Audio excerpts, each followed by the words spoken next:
Praise the lord. The mirror of Christ, క్రీస్తు పరిచర్యలో నేను. ఈరోజు దేవుడు బలపరుస్తున్న వాగ్దానము. నీ పనుల భారము యెహోవా మీద నుంచుము, అప్పుడు నీ ఉద్దేశములు సఫలమగును. సామెతల గ్రంథము 16వ అధ్యాయము 3వ వచనము. కాబట్టి ప్రియమైనటువంటి సహోదరి సహోదరులారా, నీ యొక్క ఉద్దేశములు సఫలము కావాలి అంటే నీ యొక్క పనుల భారముల అంతటిని కూడా యెహోవా మీద ఉంచేవారముగా ఉండాలని ఈరోజు వాగ్దానము మీతో స్పష్టముగా మాట్లాడుతూ ఉన్నది. కాబట్టి మీ భారము అంతటిని కూడా ఆయన మీద వేసి మీ చింత యావత్తును యెహోవా మీద నుంచి ప్రార్థనలో కనిపెట్టే ప్రార్థనా జీవితాలను కలిగి ఉన్నట్లయితే మీ యొక్క ఉద్దేశములు అన్ని సఫలము అవుతాయి. అలాగే మీ ప్రార్థనలకు జవాబు పొందుకునేవారుగా ఉంటారు. మనము ఈ లోకంలో జీవిస్తూ ఉన్నంత కాలము ఏదో ఒక భారమును కలిగి ఉంటూ, ఏదో ఒక సమస్యను కలిగి ఉంటూ, ఏదో ఒక శ్రమను మనము అనుభవిస్తూ ఉంటాము.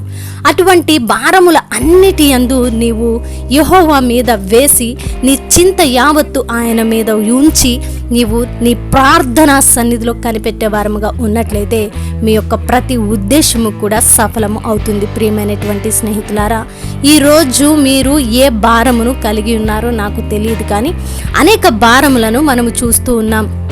తల్లిదండ్రులు బిడ్డలు మాటలు వినడం లేదనే భారము, భార్య భర్తల మధ్య సమాధానము లేని జీవితాలు జీవిస్తూ కలిగి ఉన్నటువంటి భారము, ప్రార్థనా జీవితము సరిగా కొనసాగించలేని భారము, అప్పుల బాధల్లో కొట్టిమిట్టాడుతున్నటువంటి భారము, అనేక భారములతో అనేక సమస్యలతో సతమతమవుతూ మనము ఈ లోకంలో జీవిస్తూ ఉన్నాము. కాబట్టి ఈ భారముల అన్నిటి యందు మీ జ్ఞానమును ఉపయోగించక మీరే సమస్యలను చక్కదిద్దుకోవాలి అని తొందరపాటు నిర్ణయాలు తీసుకోక మీ యొక్క భారముల అన్నిటి యందు యెహోవా మీద ఆశ్రయము పొందుకునే వారిగా ఉన్నట్లయితే తప్పక మీ ఉద్దేశములు అన్నీ కూడా సఫలము అవుతాయి. కాబట్టి ప్రియమైనటువంటి స్నేహితులారా, మీరు ఈ వాగ్దానాన్ని ఎత్తిపట్టి ప్రార్థించి మీ భారములను ఆయన సన్నిధిలో పెట్టి మీరు ప్రార్థనలో ఆ యొక్క ఫలితముల కొరకు ఉద్దేశాలు సఫలము అవ్వాలనే ఆశతో మీ ప్రార్థనలకు జవాబు పొందుకోవాలి అనే ఆలోచనతో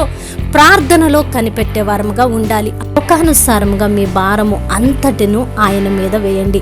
మనము ప్రార్థనల ద్వారా యాచనల ద్వారా మన భారములను ఆయన మీద వేసేవారముగా ఉంటున్నాము. కానీ తిరిగి మరలా అదే ఆలోచన చేస్తూ మళ్ళీ మన యొక్క సమస్యలను బట్టి మన యొక్క భారములను బట్టి మనము చింతించే వారముగా ఉంటున్నాము. ఈ విధముగా చేసిన ఎడల మన భారములను తిరిగి మరలా మనము తెచ్చుకున్న వారము అవుతూ ఉన్నాము. కాబట్టి చింత యావత్తు ఆయన మీద వేసి మీ భారము యావత్తు ఆయన మీద వేసినప్పుడు మీరు ప్రార్థనలో కనిపెట్టేటువంటి ప్రార్థనా జీవితము, మీ యొక్క ఉద్దేశములు సఫలము అవుతాయి అనే విశ్వాసమును మీరు కనపరిచిన ఎడల ఈ యొక్క వాగ్దానము మీ జీవితంలో తప్పక నెరవేర్చబడుతుంది. కాబట్టి ఈ వాగ్దానమును ఎత్తిపట్టి ప్రార్థించి మీ ప్రతి భారమును కూడా యెహోవా మీద నుంచి మీ ఉద్దేశాలు మీ ప్రార్థనలు ఫలభరితముగా ఉండేటువంటి ప్రార్థన జీవితాన్ని కొనసాగించాలని, ఈ వాగ్దానము మీలో విత్తబడాలని, మీలో ఫలించాలని